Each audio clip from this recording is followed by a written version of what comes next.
မင်္ဂလာပါဘုရားသခင်ဂျေဇုတော်ကိုချီးမွမ်းလိုပါတယ်ပြန်ပြီးတော့တွေ့ရတဲ့မိဘညီကိုမောင်နှမတွေအားလုံးဝဝဖြူဖြူကြမ်းကြမ်းမာမာနဲ့ပြန်တွေ့ရတဲ့အတွက်ဘုရားသခင်ဂျေဇုတော်ကိုချီးမွမ်းပါတယ်ပြည်ပသာသနာကိုရောက်ပြီးတော့ပြည်ပမှာဧဝံဂေလိလုပ်ငန်းလုပ်ရတဲ့အတွေ့အကြုံကလည်းတစ်မျိုးပဲတော်တော်လေးလည်းပဲခက်ခဲမှုလည်းရှိပါတယ်စိန်ခေါ်မှုလည်းရှိပါတယ်နိုင်ငံတကာမှာရောက်နေတဲ့မြန်မာနိုင်ငံသားတွေအခြားသောလူမျိုးတွေကိုဧဝံဂေလိလုပ်ရတာလည်းမလွယ်ဘူးပဲမလွယ်ဘူးသို့တော်လည်းပဲလွယ်တာကတော့ဘုရားသခင်စကားနားထောင်ရင်ကြံတဲ့ကိစ္စတွေကလွယ်ပါတယ်လို့လွယ်ပါတယ်နားထောင်ဖို့ရန်တာမလွယ်တာနားထောင်ပြီးသွားလို့ရှိရင်လွယ်တာပဲဘုရားခိုင်းတာကိုလုပ်တဲ့အခါကျလွယ်သွားတာဘုရားထမ်းခိုင်းတဲ့တပိုးကိုထမ်းတဲ့အခါပေါ့သွားတာဘုရားပြောတဲ့စကားကိုကြားတဲ့အခါမှာအားရှိဒီနေ့ယုံကြည်သူခရိယန်တယောက်စီတိုင်းတို့ဟာဘာလို့တလဲလို့မေးလို့ရှိရင်ကျွန်တော်အမျိုးမျိုးကျွန်တော်ရဲ့လိုအပ်မှုဖြစ်တဲ့ကျမ်းမာရေးဖြစ်နိုင်တယ်ကျွန်တော်လိုအပ်မှုဖြစ်တဲ့ပညာရေးဖြစ်နိုင်တယ်စီးပွားရေးဖြစ်နိုင်တယ်အောင်မြင်မှုတစ်ခုခုတော့လိုအပ်ကြမယ်ကျွန်တော်ဒီနေ့နှုတ်ကပတ်တော်ကျမ်းစာကိုကြည့်တဲ့အခါယောရှုမတ်စာထဲမှာတအုပ်လုံးကိုကျွန်တော်ပြန်ကြည့်တယ်ဒီနှစ်သစ်ထဲမှာဘုရားသခင်ကျွန်တော်ကိုသွန်သင်တဲ့အရာကိုဝင်ခခြင်းတယ်ဥကာလက်ယောရှုနဲ့ကာလက်ကအသက်ကြီးလာတဲ့အခါပြန်ပြီးတော့ကြည့်တယ်နောက်လိုက်ဒီအားလုံးကိုပြန်ကြည့်တဲ့အခါကျတော့ဘုရားသခင်ဥဆောင်လာတဲ့အသက်တာတစ်ခုလုံးကိုနောက်ကနေတခါတဲ့ထက်ချက်မကွာလိုက်လာတဲ့မောရှေယောရှုကာလက်သူတို့နောက်ကိုပြန်ကြည့်တဲ့အခါသူတို့လိုပဲလိုက်စီခြင်းတယ်သူတို့လိုပဲဘုရားတကိုးကိုမြည်ဆန်းစေခြင်းတယ်သူတို့လိုပဲအောင်မြင်တဲ့အသက်တာမှာခံစားစေခြင်းတယ်ဒီနေ့ကျွန်တော်ယုံကြည်သူခရိယန်တွေအသက်တာတွေကအများကြီးပဲလောကနဲ့ဆိုင်ပြိုင်တိုက်လှန်ရတယ်ကျွန်တော်စာတီနဲ့တိုက်လှန်ရတယ်စာရမဏေရဲ့တွေးဆောင်ဖျားယောင်းမှုကလည်းများတယ်ကျွန်တော်ဝိညာဉ်ရေးရာတိုက်ပွဲထဲမှာရှိတဲ့အတွက်ကြောင့်ယောရှုမတ်စာကတော်တော်လေးကိုကျွန်တော်အတွက်ခွန်အားဖြစ်ပါတယ်အခန်းကြီး14ရောက်လာတဲ့ကသူက24ခန်းရှိတော့ကပထမ12ခန်းကတော့ဗာလဲဆိုတော့ယောရှုအားဖြင့်ဥဆောင်လာတဲ့ဣသရေလလူမျိုးတွေရဲ့အခြေအနေကျွန်တော်တို့ပြောင်းလဲလာပြီးတဲ့ကျွန်တော်တို့ပြောင်းလဲခြင်းအခြေအနေကနေပြီးတော့ကျွန်တော်ရဲ့အသက်တာအခြေအနေကတော်တော်လေးကိုရေးကြည့်ခြင်း the position and the person is more important than the events and the circumstances လူပုဂ္ဂိုလ်နဲ့ပြောင်းလဲလာတဲ့ဖခင်နဲ့ထိတွေ့ပြီးတော့ဖခင်ကိုတွေ့ပြီးတော့ဖခင်အဖြစ်ပြောင်းလဲလာတဲ့လူရဲ့ယတ္တိမှုတိတ်အရေးကြီးတယ် position ခေါ်တယ်ကျွန်တော်ကဘယ်လိုယတ္တိတယ်လဲဘယ်မှာရှိတယ်လဲကျွန်တော်ရှိတဲ့နေရာလေးကတော်တော်အရေးကြီးတယ်အဲ့ဒါနဲ့ဝင်းဆက်ကတော့ the person who you are before God ဖယားသခင်ရှေ့မှာကျွန်တော်တို့ဟာဘယ်လိုလူလဲလို့ကာလက်လိုလူလားယောရှုလားမောရှေလားချိုမနာလေးလားအဲ့ဒီလူပုဂ္ဂိုလ်ကသိပြီးတော့အရေးကြီးပြီးတော့ကျွန်တော်တို့နေတဲ့နေရာကတောင်ပေါ်မှာပဲရောက်ဘာလို့ဆိုတော့ဒီခါနန်ပြည်ကိုရတဲ့ကဣသရေလလူမျိုး12မျိုးကသူတို့တခါတည်းနေမြေဒီခွေးပြီးတော့ဝေပြီးတော့နေကြတော့တာကိုဘယ်နေရာရောက်မလဲရှေ့ဖက်ရောက်မလားနောက်ဖက်ရောက်မလားတောင်ဖက်ရောက်မလားမြောက်ဖက်ရောက်မလားလွန်ပြင်ဖက်ရောက်ကြမလားတောင်ပေါ်ပဲကြမလားဒီနေ့ခင်ဗျားတို့ကျွန်တော်နေတဲ့ခါတောမှာနေမလားမြို့မှာနေမလားရက်ွက်ထဲနေမှာရွာလေးမှာနေမလားလမ်းဘေးနားမှာပဲနေမလားကျွန်တော်တို့အဲ့ဒီ circumstances ကအရေးမကြီးဘူးတဲ့ circumstances condition ကျွန်တော်ကတော့ဟိုအကြောင်းဒီဟာကြောင်းကျွန်တော်ဒီလိုဖြစ်လာတာသူ့ကြောင်းငါကြောင်းမိုးရွာတဲ့အတွက်ကြောင်းလေကြီးတဲ့အတွက်ကြောင်းလေပြီးမုန်တိုင်းကထာမှာပေါ့အရေးကြီးတာလေမမြုပ်ဖို့အရေးကြီးတယ်လေမမြုပ်ဖို့အရေးကြီးတယ်အိမ်တော်တစ်ခုလုံးမမြုပ်သွားဖို့အရေးကြီးတယ်အသင်းတော်တစ်ခုလုံးမမြုပ်သွားဖို့အရေးကြီးတယ်အဖွဲ့အစည်းတစ်ခုလုံးမမြုပ်သွားဖို့အရေးကြီးတယ်ခရိယန်ရဲ့သက်သေခံချက် the Christian testimony လို့ခေါ်တယ်ခ ခရိယန်ရဲ့သက်သေခံချက်မမြုပ်သွားဖို့ရည်ကြီးတယ်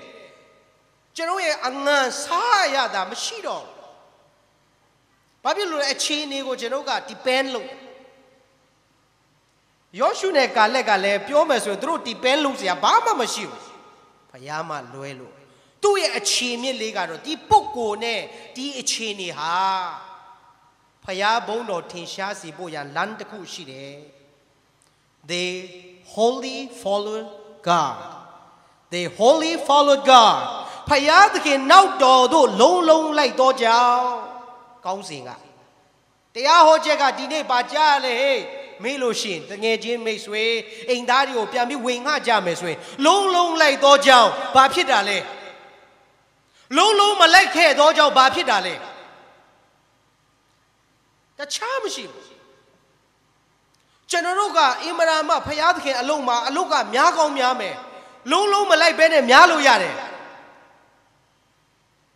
အသင်းတော်ကြီးအဖွဲ့အစည်းတွေအိမ်တော်မိသားစုတွေစီးပွားရေးတွေအားလုံးတိုးတက်လို့ရတယ်လုံးလုံးမလိုက်ဘဲနဲ့တိုးတက်လို့ရတယ်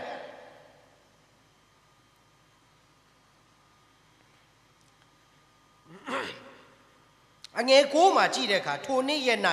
မောရှေကသင်သည်ငါ၏ဖျားသခင်ထာဝရဘုရား၏နောက်တော်သို့လုံးလုံးလိုက်သောကြောင့်အကယ်၍သင်နင်းပြီးသောမြေသည်အစဉ်အဆက်သင်၏အမွေမောရှေနဲ့ပြောတဲ့အရာတဲ့အဲ့ဒါလေးကိုတော့ကျွန်တော်နည်းနည်းချက်ချင်တာပေါ့ The covenant that God had made with Moses the covenant our Christian covenant ခရိယာန်တို့ရဲ့ပဋိညာဉ်ဘာလဲဆိုတော့မသိဘူးဖြစ်သွားပြီလူငယ်တွေလူကြီးတွေဘာအရေးကြီးတယ်လဲအမှုတော်ဆောင်တွေဘာအရေးကြီးဖယားသခင်နဲ့ပဋိညာဉ်ပြုတ်ပြီးပြီလားဖယားသခင်နဲ့ပြုတ်တဲ့ပဋိညာဉ်ကဘာလဲ What's the covenant that you make with God ဖယားသခင်နဲ့ပြုတ်တဲ့ covenant ကဘာလဲအဲ့ဒီပေါ်မှာမူတည်ပြီးတော့လုံးလုံးလိုက်ရတဲ့အကြောင်းကလာမှာ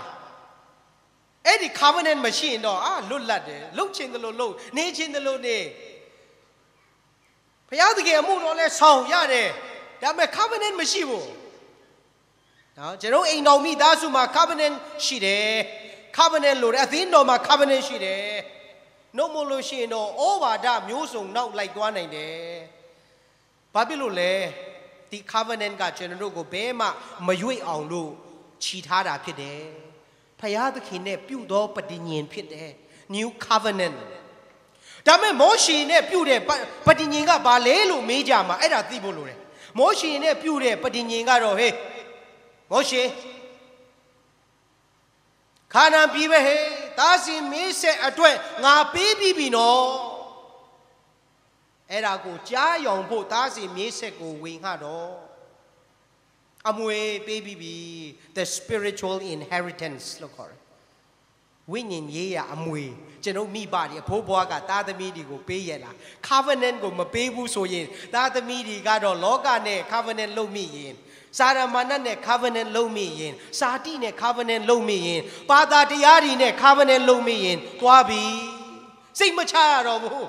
ကျောင်းသွားတယ်ဆိုရင်လည်းစိတ်မချဘူးကျူရှင်သွားတယ်ဆိုရင်လည်းစိတ်မချရတော့ဘူးဘယ်မြို့ဘယ်ရွာသွားတယ်ဆိုရင်လည်းစိတ်မချရတော့ဘူးဘာအလုပ်ကလေးပဲလုံးလုံးစိတ်မချရတော့ဘူး You can't trust a person when the one who doesn't have any covenant with God ဖယားသခင်နဲ့ပဋိညာဉ်ပြုထားခြင်းအကြောင်းကိုမသိတဲ့သားသမီးတွေဆိုလို့ရှိရင်မသိတဲ့အိမ်တော်မသိတဲ့အသင်းတော်ဆိုလို့ရှိရင်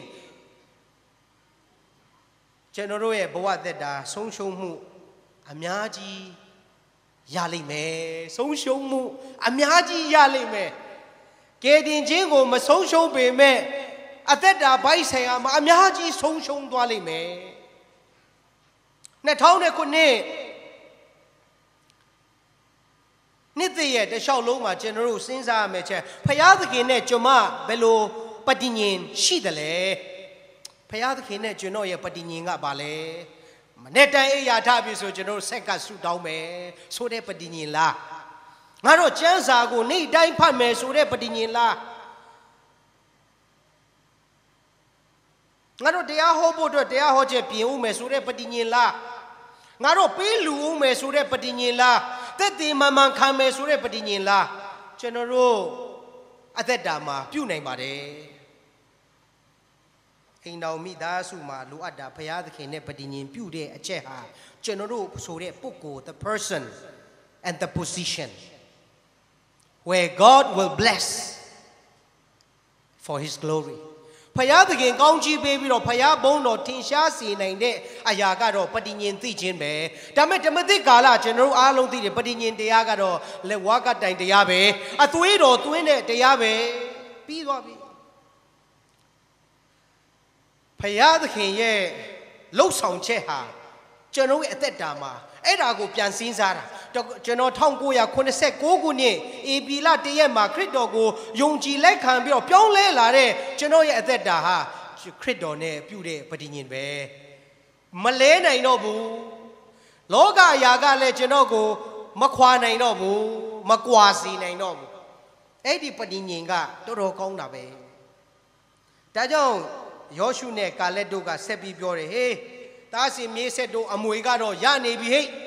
ဒါပေမဲ့ပဋိညာဉ်တရားကိုတော့မမေ့နဲ့မောရှေနဲ့ပြောတဲ့စကားကိုမမေ့နဲ့ဆက်ပြီးဖတ်တဲ့ခါကျတော့လုံးလုံးလိုက်တော့ကြောင်းအကယ်၍သင်နင်းပြီးသောမြေသည်အစဉ်အဆက်သင်၏အမွေသင်၏သားမြေတို့၏အမွေဖြစ်လိမ့်မည်ဟုကျိန်ဆို၏ကာလက်ကကောင်းကောင်းနားလည်ပြီဖယားသခင်နဲ့ပြုတဲ့ပဋိညာဉ်ကမောရှေနဲ့ဖယားပြောတဲ့အရာမောရှေကသူတို့ကိုတွင်တင်တော့သူတို့သိတယ်ဒါဆိုလို့ရှိရင်တော့ခါနာန်ပြည်မှာအခုကျွန်တော်ကရောက်ပြီးအမွေတွေရတော့မယ်ဒါဆိုရင်ဘာကြံသေးတယ်လဲလူတွေလည်းအမွေကိုရကြတော့မယ်ဆိုဝမ်းသာတာပေါ့အင်မတန်မှစိန်လန်းကျက်စားရအရက်ကိုကြည့်တဲ့အခါအဲ့ဒါတော့ငါတို့အမျိုးအတွက်ပဲငါတို့ရုဘင်အမျိုးအတွက်ဟေ့ယူဒအမျိုးအတွက်ဟေ့ဘင်ဂျမင်အမျိုးအတွက်ဟေ့ကျွန်တော်တို့ခွဲဝေကြတော့တယ်ပဋိညာဉ်တရားကိုမသိဘဲနဲ့အမွေကိုရပေမဲ့ဆုံးရှုံးသွားနိုင်သေးတယ်ဒုတိယချက်အငယ်30ကိုဆက်ကြည့်တဲ့အခါဣသရေလအမျိုးသည်တော၌လဲ့လေစင်အခါထာဝရဘုရားသည်ထိုသို့မောရှေအားမိန့်တော်မူသောနေမှစ၍ယခုတိုင်အောင်အမိန့်တော်ရှိသည့်တိုင်အနှစ်45နှစ်ပတ်လုံးအကျွန်ုပ်အသက်ကိုရှင်စေတော်မူသည်ဖြင့်ယနေ့မှာအကျွန်ုပ်သည်အသက်85နှစ်ရှိပါပြီတက်တီခံချက်သိကောင်းတာပဲကျွန်တော်ကျမတို့အသက်ကိုပြန်ပြီးတော့စဉ်းစား the person who we are before God ကာလက်ကသိတယ်အဲ့ဒီအချိန်ကစပြီးတော့ယနေ့တိုင်အောင်85နှစ်တိုင်အောင်မဆတဲ့ဖရာပဋိညာဉ်ကိုမချိုးဖောက်တဲ့ဖရာဥဆောင်တဲ့ဖရာလမ်းပြတဲ့ဖရာပြောင်းလဲစေတဲ့ဖရာတတ်နိုင်တဲ့ဖရာဆိုပြီးတော့ယေရှုတော်ထချီးမွမ်းတာအဲ့ဒါဒုတိယအချက်စောစောပဋိညာဉ်ကိုသိတာဒုတိယကတော့ဒီကနေ့တိုင်အောင်ငါ့ကိုပို့ဆောင်တဲ့ဖရာဆိုတာကိုထာဝရဘုရားနောက်တော်သို့လုံးလုံးလိုက်တော်သူသည်ယနေ့တိုင်အောင်အစင်မပြတ်ယေရှုတော်ချီးမွမ်းနိုင်တယ်ကျွန်တော်ရဲ့ခရစ်ယာန်အသက်တာကကြီးထွားလာတာ哦3နှစ်ခွဲလောက်နိုင်ငံခြားမှာဧဝံဂေလိသာသနာသွားပြီးလုပ်တဲ့အခါလူတွေအများကြီးကြားရမလေးရှားမှာတော့အားလုံးပေါင်း1000ဝန်းကျင်လောက်တော့ကြားသွားပြီဝေစာကြောင့်လက်တွေ့ပြောင်းလဲလာတဲ့ယာနဲ့ကြော်ပြီးပြန်ရောက်လာကြတာတွေအများကြီးရှိမယ်တချို့တွေလည်းတခြားနိုင်ငံတွေပေါ့ဂျပန်နိုင်ငံလည်းရောက်တဲ့အခါသင်တန်းတွေပေးတဲ့အခါပြောင်းလဲမှုတွေနဲ့ကိုတန်လွင်ရဲ့အမတို့လည်းတွေ့သေးတယ်ကိုတန်လွင်အများကြီးပဲဖယားအလုပ်လုပ်တယ်စင်ကာပူမှာလည်းဒီလိုပဲဘန်ကောက်လည်းဒီလိုပဲအခုဒီတစ်ခေါက်ပြန်သွားရင်လည်းပဲဘန်ကောက်မှာဒီလိုပဲရှိအောင်မယ်စင်ကာပူကလည်း10ရက်ကြော်သင်တန်းရှိအောင်မယ်ငကိုနေတဲ့ပြည်နယ်ကနောက်တနေနာပြည်နယ်ပြန်ပြီးတော့ရောက်ပြီးတော့ပြန်အစပြုရအောင်မယ်ဘုရားသခင်အလုပ်လုပ်တယ်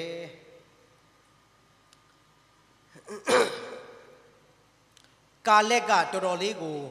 85နှစ်ရောက်လာပြီဆိုတော့တက်တေခံချက်ကိုသူဒီနေရာမှာတော်တော်လေးဝါကြွားတယ်လို့ခေါ်ပါပဲငါတော့အသက်85နှစ်ရှိလာပြီသားသမီးဒီမြေးမိဒီရေနံပါတ်1မောရှေနဲ့ဘုရားသခင်ပြောတဲ့ပဋိညာဉ်ဟာငါတို့ဣသရေလလူမျိုးအားလုံးအတွက်ဖြစ်တယ်နော် Eri Padingo Miro set tainda. Cridon et we be Pionle Lade at that down set tainda mare. Pianjola di down tainda mare without blame. A ye doing chimishibo. Epet Ovaraza, Kanyinga, and the set down the second Nicochida. A ye doing chin machia. Pianjola di down, Genoga the carre. Shiniame presentable to please him in his return. To Pianjola de Cachenero, longa. Payadaki, ye, she don't mow my yade kajaye. General go see kind a moody go, general at that dama, a conte pony dago. Mean twitch in the Payadaki pit. General, a young tango, getting chin baby da macabu. At that dadema, anybody a jogo, let to a kanzabi ma. Twas each in a Erane, Kalega Sebiro, two dead dama, that the Kande, that the Kanjekaro, Naro Shisangani Shibi, ye neat time on anybody in Jow, anybody in now go long like dog Jow, Natine di lo Kanzabia, set it out there, Kaya. Though you are doing more, she is a lot on night, Koashi the Gedu, Yene Shibai. Moshi is a lot of the least always shidaba. Generally, least a lead knit hair yaulabi. So a mix it be the time Napule Pyonglabi. Dame one milk day. Payadaki, Kain and Mugo, looks on Yada, I see Kayada, de Yada Shibala. Moshi si kind of chainova, Kong Ashi the Gedo, Yakushi by Era Yiji. Chenoga Piole La Roga, Koaga Dine, Jama, Koaga Yoyo Dware, Genoga, Pioin, Yabare, Dodo, a Yiji Daga, Ne Dai, Yongle Lare, Ne, Padin Diago, Yare, Ne, Jare, Ne, Tilare, Nega Zabi, Jene Dai Ao, Geno Ateco Gilain, Jene Dai Ao, Eddie Kong Ashi Bare, Era Yiji. Any Koa like bo, Koa Shiboga, by Yeji the Lesser, Yoshu Masa, Kanji T. Jumpit. Nessa Lekanda O Long Foundation, a Kanji T and a Shikoma Shida Pide. And I know the law of God. Payad here, Pina di Chansa, the Chansa. The Bible, God's word. Payad again, no go but dogo, long like down. Partially obedience is not obedience. General Payadake Sagago, long, not Tonchin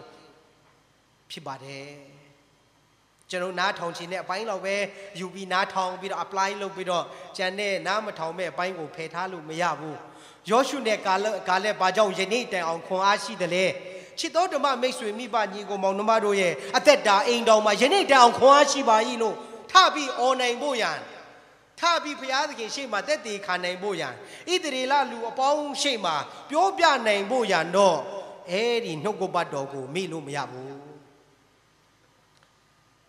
Dicon ah, so there's a galonga, Hodimale Yitabare. Jansa, no salo, Jansa, the Mahone, the Madrid, Naku Salongo, Chideka. Dicon aga, Shimbolu dide. Hey, no go bad doye, Kong aga. Genoe, a chini go, Pyong lazy. A chiniga, General go, Pyong lazy, I'm a pin no. No go bad low like that, look at chini go to young water, a kama, a chini, a Pyong water pit. A chiniga to Pyong lazy, a chiniga makes way a sea boy go, my Pyong lazy basine. Makes way at that down, my Pyong lazy net, that they can check on my Pyong lazy net. Makes way the no go bad dog go, long like down. Toaleyama, Shideniyama, the person and the position. Meswe at that dagada, Pyong le toasibu, Shide. Crido shock water lango vechi. Dida sari lele, the Shaloma, Pyong le jime, Crido ma Pyong le mu.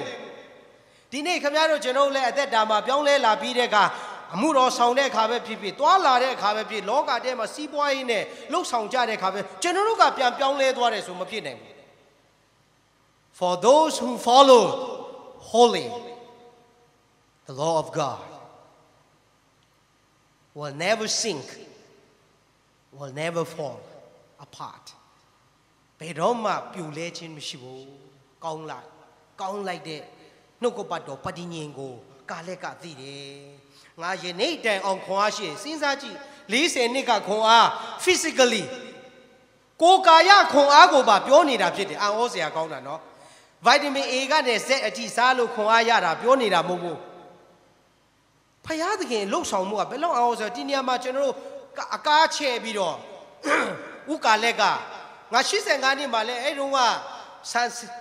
နေအိမ်မနိုင်တယ်ဆိုပါစို့85နှစ်လဲမနိုင်တယ်ဆိုတဲ့အတိတ်ပဲပါကျမ်းစာဘယ်လောက်ကောင်းတယ်လဲအဲ့ဖယားလုံးမရတာတကယ်လူအနေနဲ့စဉ်းစားရင်တော့85နှစ်ကနေအိမ်မမနိုင်တော့ဘူးအဲ့ဒါကလောကရဲ့အမြင်လောကရဲ့တရားသိမ့်မှန်တယ်ဒါပေမဲ့ဖယားရဲ့တရားပြောင်းပြန်beyond the supernatural beyond your thinking beyond your capability ခင်ဗျားတို့ကျွန်တော်တတ်နိုင်စွမ်းမရှိဘူးဘာဖြစ်လို့လဲလုံးလိုက်သောကြောင့်ပဋိညာဉ်တရားကခိုင်ခန့်တယ်လုံးလိုက်သောကြောင့်ယနေ့တိုင်အောင်ငါခွန်အားရှိတယ်လို့တက်တည်ခံပြီးဥဆောင်နေတယ်လို့ပဲလုံးလိုက်သောကြောင့်ဒီခွန်အားကဘယ်ကလာတယ်လဲဆိုတာကိုကာလက်ကလက်ဆင့်ကမ်းနေတာဖြစ်ပါတယ်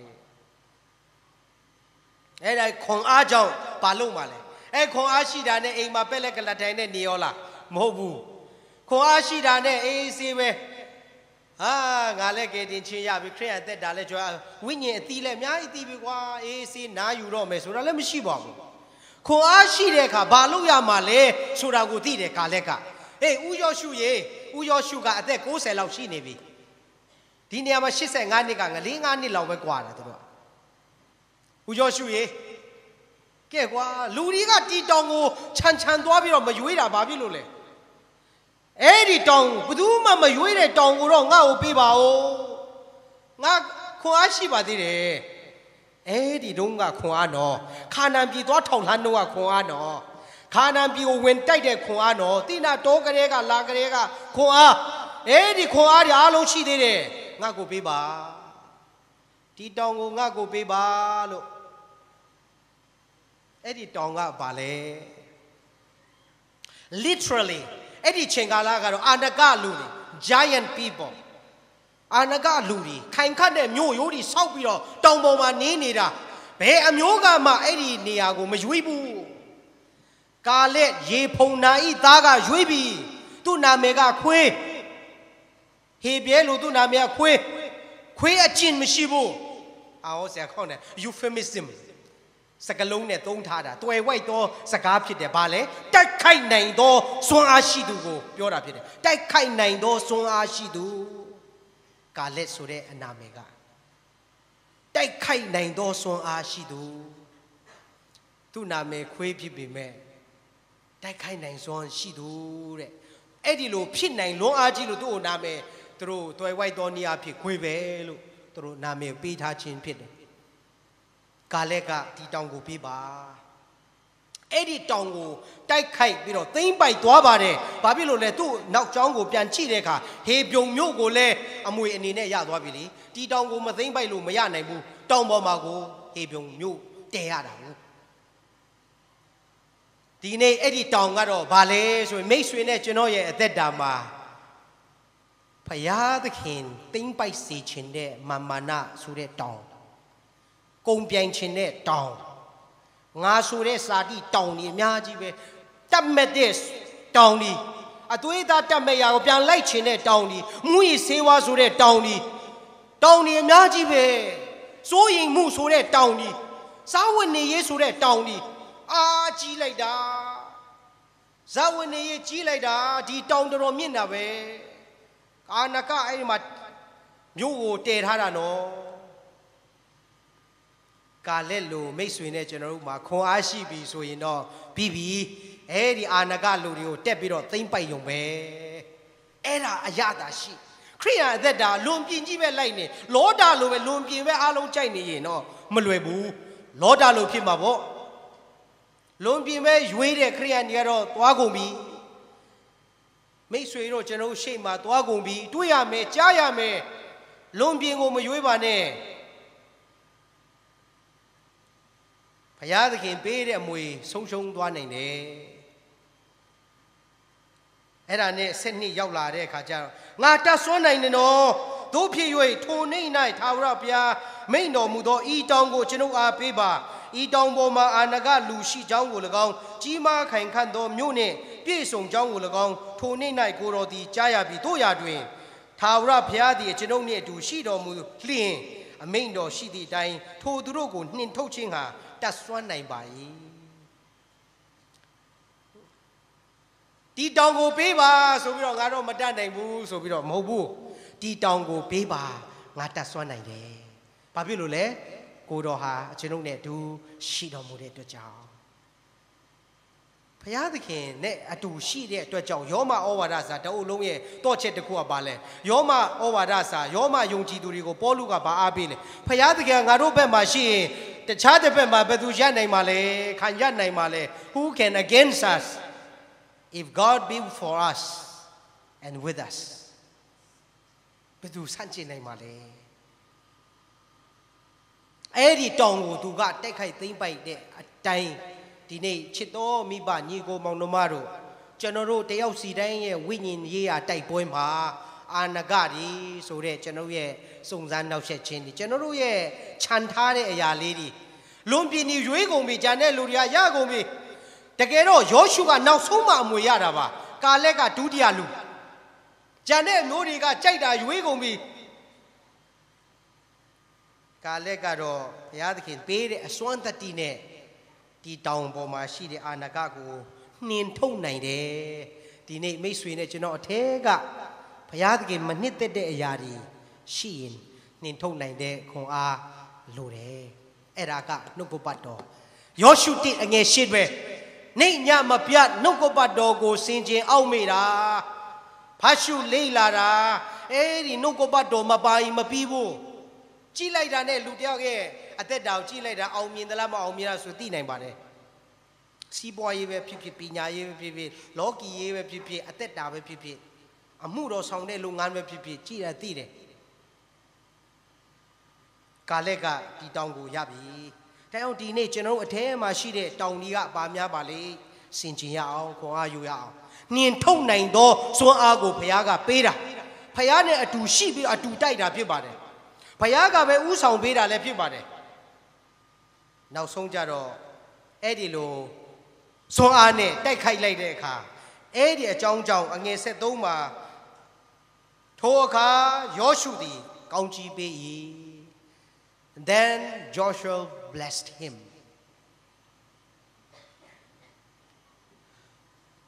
အာနဂတောင်ပေါ်ဒီကိုတောင်ကိုသိမ့်ပိုက်ပြီးတော့ခိုင်ခန့်တဲ့မြို့ရိုးတွေကိုသိမ့်ပိုက်နိုင်တဲ့အတွက်ကြောင့်ကောင်းကြီးခံစားရတဲ့ကာလဖြစ်လာတယ်ဒီနေ့ခရိယန်တိုင်းယုံကြည်သူသားသမီးတွေဟာ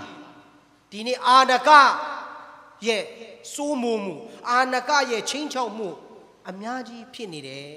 မနှင်ထုတ်နိုင်ဖို့ဘုရားသခင်အမှုတော်ဆောင်နေပေမဲ့အာနဂကိုမနှင်ထုတ်နိုင်ဘူးလုံးလုံးလိုက်တော့ကြောင်းလို့ပြောလို့မရဘူးဒါကြောင့်ထာဝရဘုရားနောက်တော်သို့လုံးလုံးလိုက်တော့ကြောင်းကျွန်တော်အထဲမှာရှိတဲ့အရာအောင်မြင်သောအသက်တာဘုရားဘုန်းတော်ထင်ရှားသောအသက်တာဖြစ်ဖို့ရကျွန်တော်မှာရှိတဲ့အာနဂတောင်ဒီအသီးသီးမှာရှိနေတဲ့အာနဂအမျိုးမျိုးကိုနှင်ထုတ်နိုင်သောကြောင့်ကောင်းကြီးမင်္ဂလာနဲ့ကျွန်တော်ရဲ့နေ့စဉ်အသက်တာမှာဘုန်းတော်ထင်ရှားခြင်းရှိကြရအောင်အရောက်စီတိုင်းကိုဘုရားသခင်ကောင်းချီးပေးပါစေ